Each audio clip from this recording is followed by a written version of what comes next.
My fiancé shouted. He satisfies me. In ways you never could. I packed. That same hour. When she tried to sneak him into our bed again, I was already waiting. My name is David. I'm 27, work in IT support for a mid-sized firm, and live in a city where rent eats half your paycheck before you even notice. For the past 3 years, I thought I was building something solid with my fiancée, Marissa. We met at a volunteer event, of all places. She was helping organize a food drive for a local shelter. Her laugh was magnetic, her drive contagious. I thought she was different, grounded, ambitious, with a streak of humor that made any dull day lighter. At least, that's what I convinced myself to believe. Marissa liked the idea of stability, but not the grind that came with it. She had studied marketing, bounced between internships, and always told me she was waiting for the right opportunity. I didn't mind covering more bills in the meantime. I figured it was temporary, and I wanted her to have time to find her footing. I worked nights, took extra shifts, even learned to cook so she wouldn't have to stress about dinner. In my head, it was all part of the long game. Invest now, reap later. But sometimes, when you think you're investing, you're just getting drained. The first cracks appeared 6 months before the blow-up. Marissa started staying out late more often. Drinks with friends, networking mixers, Pilates at odd hours. Whenever I asked, she had quick answers. Too quick. I brushed it off. Nobody wants to be the paranoid boyfriend. Still, I noticed small changes. Perfume that didn't belong to me, muted text notifications, a password on her phone when she'd always left it open before. I convinced myself it was normal, that couples go through phases. But one night shattered all of that. It was a Thursday. I had just come home from work, exhausted. My shift had dragged on after a system outage, and all I wanted was food and quiet. Instead, I walked into a storm. Marissa was pacing the living room, arms crossed, jaw tight. She didn't even wait for me to sit down. "You don't listen to me anymore," she started. Her voice was sharp, clipped. "You're either working or tired. Do you even care about us?" I tried to answer calmly. I told her I was working for us, for the future, for everything she said she wanted, an apartment upgrade, a car, a honeymoon she kept daydreaming about. But the more I explained, the angrier she became. "You think throwing money at everything makes you a good partner?" she snapped. I should have stopped there. I should have walked away, cooled down. But fatigue makes you reckless. I said she wasn't pulling her weight, that she used finding herself as an excuse to avoid responsibility. The moment the words left my mouth, her eyes hardened. And then she screamed it. "He satisfies me in ways you never could." It wasn't just volume. It was venom. Like she had been holding those words in, waiting for the perfect moment to wound me. The room went silent afterward. My ears rang, not from the sound, but from the weight of what she admitted. There was no confusion in her tone, no slip of the tongue. It was deliberate, a weapon thrown with precision. I stood there, staring at her. I expected her to backpedal, to claim it was anger talking, to show even a flicker of regret. Instead, she folded her arms and stared back, defiant. That's when something inside me went still. Not broken, just quiet. Like a switch flipping. I didn't yell. I didn't demand answers. I didn't even ask who he was. I walked into the bedroom, pulled out a duffel bag, and started packing. Shirts, jeans, socks, nothing more. My laptop, charger, wallet. The basics. I didn't want a scene. I didn't want her tears. She followed me, voice rising. "What are you doing? You're seriously leaving? Over this? You don't even want to talk about it." But I was already zipping the bag. "You wanted honesty," I said. My voice surprised even me. Calm, flat, like reading off a grocery list. "Now you have it." Her expression shifted. Panic flickered, then anger again. "Fine. Run away. You'll be back when you realize nobody else will put up with you." I slung the bag over my shoulder and walked out. The night air was cold, sharp. It cleared my head instantly. I didn't know where I was going. Maybe a friend's couch, maybe a cheap motel. But I knew one thing. I wasn't staying under the same roof as her. That first night, I barely slept. I lay awake replaying every moment of the past year, every late night, every excuse. All the signs were there, but I had ignored them. And the more I thought, the more I realized something. If she had been careless enough to say it to my face, it meant she had grown comfortable in the betrayal. Comfortable enough to assume I'd swallow it. That thought burned more than the infidelity itself. By morning, I wasn't just hurt, I was calculating. My mind shifted from heartbreak to logistics. Bills, lease agreements, shared accounts. We weren't married yet, but our lives were tangled in a dozen small ways. I decided, right then, to start untangling. Quietly, methodically. I called the utility companies and arranged to remove my name from the joint accounts. Electricity, water, internet, all shifted to her. I transferred my direct deposits into a new checking account she didn't know about. The savings account we had together? I withdrew my half. every cent documented and legal, leaving her balance intact so she couldn't accuse me of theft. I stopped by the leasing office during lunch. The manager knew me, professional, friendly. I explained I'd be moving out and asked to transfer primary responsibility for the lease to Marissa. She was already listed as co-tenant, so it was easy. I smiled, thanked him, and walked out with paperwork proving I was free of liability. Each step was clinical, deliberate. No emotion, no second-guessing. By the end of the day, I had cut every cord binding me to her. If she wanted independence, she could have it, along with the bills, the responsibilities, and the hollow apartment she once called ours. I checked into a budget hotel for the weekend. The place smelled faintly of bleach and cigarette smoke, but it was quiet. I sat on the stiff bed, scrolling through my phone, and thought about the next move. I wasn't going to chase her. I wasn't going to warn her. I was going to let her play out her little game, oblivious to the fact that I'd already removed myself from the board. But fate has a sense of timing. The very next evening, after work, I swung by the apartment one last time. I told myself it was to grab a few forgotten things, but part of me wanted closure. I parked a block away, walked up the familiar stairwell, and unlocked the door with my key.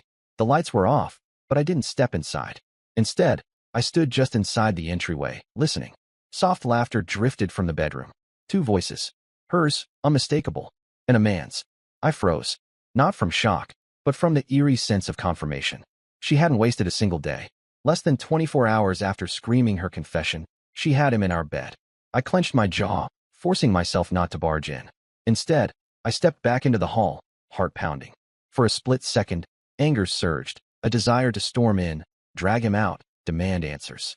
But then I remembered the paperwork in my bag, the accounts I'd already closed, the independence I had reclaimed.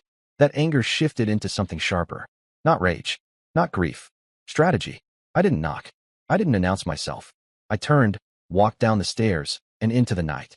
But as I did, a cold clarity settled over me.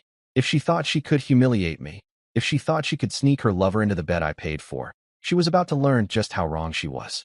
And unlike her outburst, my revenge wouldn't come in a shout. It would come in silence, in timing, in precision. When she tried to sneak him into our bed again, she wouldn't find me absent. She'd find me waiting. The following days passed in a haze that wasn't really grief, but something colder, sharper. I wasn't spiraling, crying into a bottle, or texting her in desperation. Instead, I felt like I had stepped out of my own body and was observing everything from a vantage point above. Detached, yet more aware than ever. I moved into a short-term rental, one of those furnished places meant for traveling consultants. Plain beige walls, mismatched plates, a bed that squeaked when you turned over. It wasn't home, but it was temporary, and that was enough. I didn't decorate, didn't unpack beyond the essentials. It felt like a bunker, a base of operations rather than a living space. Every night, after work, I would sit on the stiff couch, laptop balanced on my knees, reviewing my plans. I wasn't just leaving her.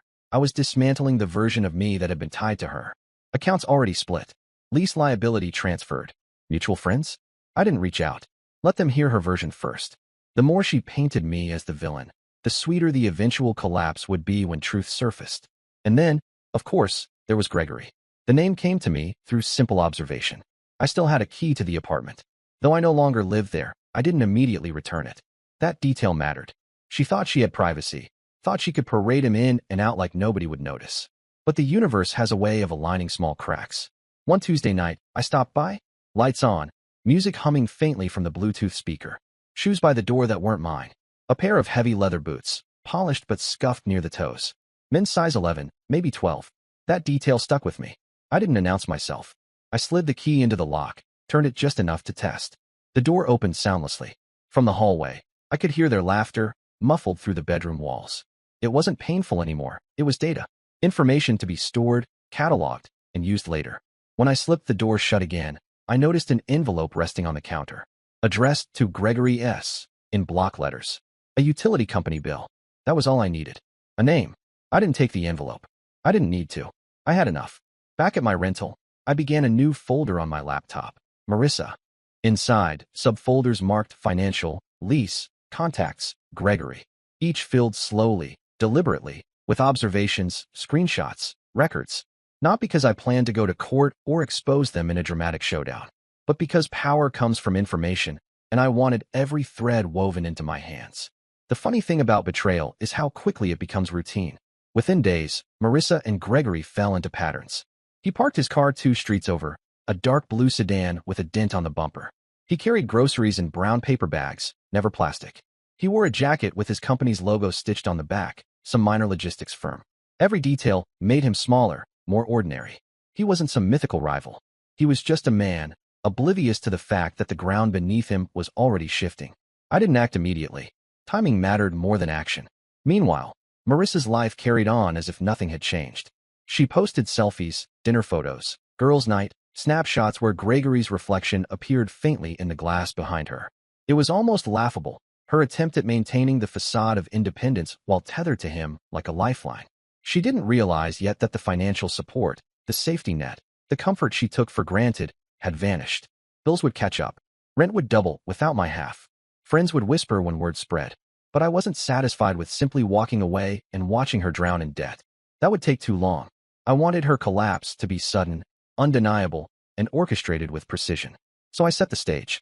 I returned to the apartment one Friday evening, just before they arrived. I had memorized their schedule by then. Gregory usually showed up around 7, arms full of takeout or wine. Marissa would buzz him in, they'd laugh down the hall, and the door would click shut behind them. This time, I went in early. My key still worked. The place smelled faintly of her perfume mixed with something masculine. Aftershave, cologne, or maybe just the stale scent of someone else's clothes on the bed. I didn't linger. I worked quickly. I gathered the last of my belongings, a few books, a framed photo of my parents, the winter coat I hadn't worn in months. Into a single suitcase they went, zipped tight, and placed by the door. Next, I removed my toothbrush from the bathroom, my mugs from the kitchen, my shoes from the closet. Every trace of me vanished in under an hour. Then, the subtle touch. I left an empty suitcase in the closet. Not mine. One I bought from a thrift store earlier that day. Cheap, worn, with a broken zipper. It sat in the corner, half open, like a shadow of abandonment. A symbol without explanation.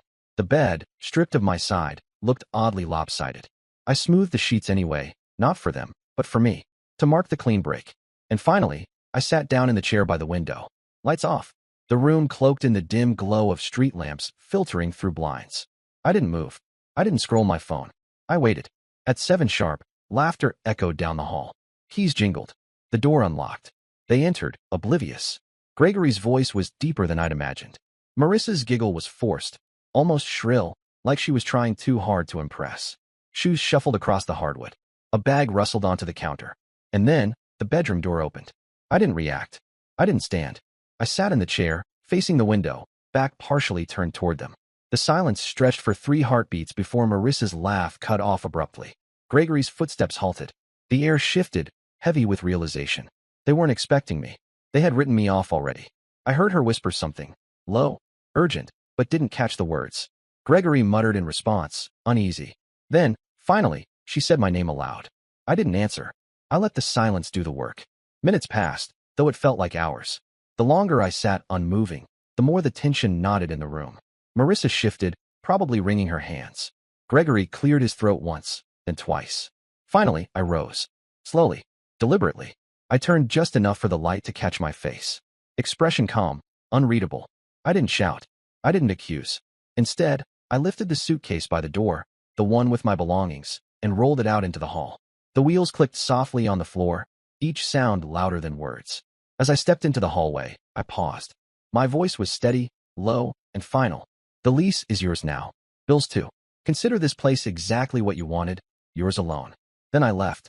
Behind me, the apartment door hung open, silence swallowing whatever frantic conversation followed. Outside, the night air felt different this time. Not heavy, not suffocating. Crisp, like exhaling after holding your breath for too long. I didn't look back. That night, back in my rental, I sat on the bed and stared at the ceiling. My hands weren't shaking. My chest didn't ache. The fury that might have consumed me days ago had been replaced by something else entirely, clarity. They thought the confrontation was the end. They believed my quiet exit marked closure. But in truth, it was only the opening move. Because betrayal doesn't end when you walk away. It lingers, festers, grows legs of its own. And if left unchecked, it infects everything around it. I wasn't going to scream. I wasn't going to fight. I was going to let it spread, to her reputation, her finances, her social circle, until she was surrounded by the very consequences she had mocked me with. And she wouldn't even realize I was the one pulling the strings. The next morning, I made a list. Not of what I had lost, but of what she still had left to lose. By the end of that list, I was smiling. After that night in the apartment, I knew I had shifted the balance without even raising my voice. Marissa and Gregory thought they had won. She had traded up, found a man she could flaunt, and as soon died slink away into obscurity. But reality is less forgiving than fantasy. When you strip away the cushions of comfort, people are forced to reveal who they really are. For Marissa, that process began within a week. Rent was due. Our lease wasn't cheap, and I had been carrying most of the weight before. With my name removed, the entire sum was now her responsibility. Gregory might have bragged about his job when trying to impress her, but I had already done the math. His salary, combined with her inconsistent freelance income, barely covered essentials. The apartment itself became a financial chokehold. Bills piled up. The utilities, once automatically deducted from my account, now sat in her inbox with red due dates flashing. The Wi-Fi was cut off briefly before she scrambled to pay it with a credit card. The electricity followed, a warning notice slapped to the door that neighbors couldn't help but notice. I didn't interfere directly. I didn't need to. I had already shifted the dominoes, and gravity was taking care of the rest. But financial strain was only the first crack. The social fallout came next. Marissa's circle of friends had always been more like an audience than a support network. They thrived on appearances, Instagram stories, dinner parties where the wine cost more than the rent, and whispered gossip about who was on the rise or falling off. For years, she had presented me as the stable partner, the man who worked late but made life comfortable, the foundation beneath her curated image. When I left quietly, she had to fill the silence with her own narrative. From what I later heard, she told them I was controlling, absent, emotionally cold. Some believed her, at least at first. But rumors have a way of mutating. Screenshots of her girls' nights revealed Gregory's shadow in the background. Neighbors whispered about a man seen entering our apartment days after I supposedly left. And when a few of those friends compared notes, the picture grew clear. Marissa wasn't the victim. I made sure of that. I didn't spread lies. I didn't have to. Instead, I slipped anonymous envelopes into the mailboxes of people who mattered to her, her parents, her cousin, even her old mentor from her internship. Inside were simple things: copies of rent notices in her name, receipts showing withdrawals from our joint account with dates circled, photos of Gregory's car parked outside the apartment week after week. No commentary, no accusations, just evidence. Enough for anyone reading to draw their own conclusions. And they did. Her parents stopped answering her calls for a while. Her cousin unfollowed her online. Her mentor rescinded a recommendation she had been bragging about for months. All the while, Gregory's patience wore thin. At first, he must have felt triumphant. He was the chosen one, the man she claimed satisfied her better. He had the thrill of sneaking into a bed I once shared with her, the excitement of being the forbidden lover elevated to official partner. But that thrill doesn't pay rent. That thrill doesn't cover grocery bills when her spending habits spiral and her credit cards max out. I watched it unravel like a slow-motion collapse. One evening, I parked across the street from the apartment. Through the thin curtains, I saw them arguing. Her gestures sharp, his shoulders slumped. A week later, Gregory's car was absent on nights it used to be there. The following week, it was gone entirely. She had bet on him being her escape route. Instead, he had seen the trap she lived in and bolted. Marissa didn't chase him. Not openly. She tried to maintain appearances online, posting filtered photos, captions about self-care and growth. But the facade was thinner now, brittle. Behind closed doors, her world was crumbling. And I wasn't finished. I reached into the folder on my laptop marked Employer. Months earlier, when she still pretended to be focused on her career, she had landed a contract position at a marketing firm. Flexible hours, remote projects. She loved telling people about it, how it gave her freedom to pursue her passions. What she didn't realize was that contracts are fragile, and reputation's fragile still. One of the anonymous envelopes I sent had gone to her supervisor. Not slander, not accusations. Just a carefully selected set of screenshots showing her nights out, timestamps overlapping with work deadlines she had missed, and a discreet note suggesting she wasn't committed. I never signed my name. 2 weeks later, she lost the contract. I didn't rejoice loudly. I didn't even allow myself a smirk in public. But when I sat alone in my rental, staring at the glow of my laptop, I felt a deep satisfaction. Not joy, not even revenge in the dramatic sense. Just balance. A weight redistributed. Her life continued to shrink. Bills overdue. Friends distant. Lover gone. Career stalled. The final straw, however, wasn't financial or social. It was personal, and it exposed the truth she had tried hardest to bury. Marissa had always leaned on her family for validation. She adored posting photos with her parents, long captions about family values, curated snapshots that painted her as the loyal daughter. But the envelopes I sent had disrupted that carefully built image. Her mother confronted her in private. Neighbors overheard. Her father, a man of traditional pride, was said to have told her she was throwing her life away for a fling. And then, she did something predictable. She tried to spin the narrative back around. She called me. The number lit up my phone late on a Sunday night. I didn't answer. She left a voicemail. Her tone was uneven, half anger, half desperation. She said I was cruel for leaving, accused me of orchestrating her collapse, then slipped into pleading. She wanted to talk it through, to clear the air. I saved the voicemail but never responded. Instead, I listened to it again and again, not for the words but for the cadence. It was the sound of someone who realized the foundation was gone. She wasn't in control anymore. Gregory's name came up again in whispers later. He had filed a restraining order, claiming she harassed him after he left. I didn't have proof beyond the courthouse record, but it fit perfectly. The woman who once shouted her triumph in my face was now branded unstable, desperate, and abandoned by the very man she had chosen over me. The irony was bitterly beautiful. For me, life was quieter, steadier. I focused on work, took on projects I had been neglecting, even started attending the gym again. My phone buzzed with messages from friends who had once been ours, but now leaned toward me, saying they admired how calm I'd been, how I took the high road. I didn't correct them. They didn't need to know the truth, that every step of her collapse had been nudged by my unseen hand. Marissa's unraveling wasn't theatrical. It wasn't a single dramatic explosion. It was the slow peeling away of layers until she stood alone, stripped of the things she thought made her untouchable. And as she stood there, in the ruins of her own making, I wasn't angry anymore. I was patient, because the final act hadn't arrived yet. The part where she would crawl back, convinced that the man she once dismissed could still be her salvation. And when that moment came, I was ready to let karma deliver the finishing blow. The first time Marissa appeared at my door, I almost didn't recognize her. It had been nearly 2 months since I walked out of that apartment, since the night she brought Gregory into our bed and found me waiting. 2 months of silence, during which her life quietly collapsed under the weight of her own decisions. She looked thinner, not in the flattering way she once obsessed over, but in the hollow-eyed, restless sort of way that speaks of sleepless nights. Her hair was tied back hastily, no polished curls or careful styling, and the clothes she wore seemed thrown on, wrinkled, mismatched. For a moment, I thought she might be lost. But then her eyes lifted, and I saw it. Recognition, desperation, and the faint trace of entitlement that had never really left her. She started speaking before I could. No greeting, no pause. Just a spill of words. How she'd made mistakes. How she wasn't herself back then. How she wanted to talk, to make sense of things. Her tone pitched somewhere between apology and accusation, as though she was both victim and villain in the same breath. I listened, leaning against the doorway, arms folded. My silence seemed to unsettle her more than anger would have. She kept shifting, glancing down at her shoes, then up again, testing my expression for softness. But I felt nothing. No urge to take her in, no flicker of sympathy. Just the cold clarity of a man who had already buried the part of himself that once loved her. Finally, when her words faltered, I spoke. My voice was even, deliberate. You told me someone else satisfied you in ways I never could. Maybe you should go find him. Her lips trembled, but no sound came. For the first time, she seemed to realize the permanence of what she had done. I stepped back inside and closed the door, leaving her in the hallway.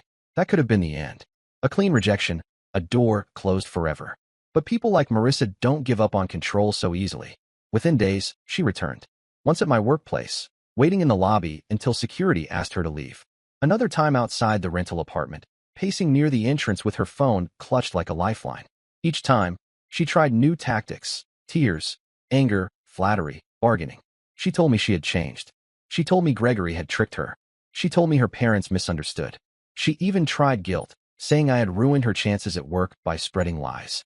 I never raised my voice. I never argued. I let her talk until she ran out of excuses, then walked away.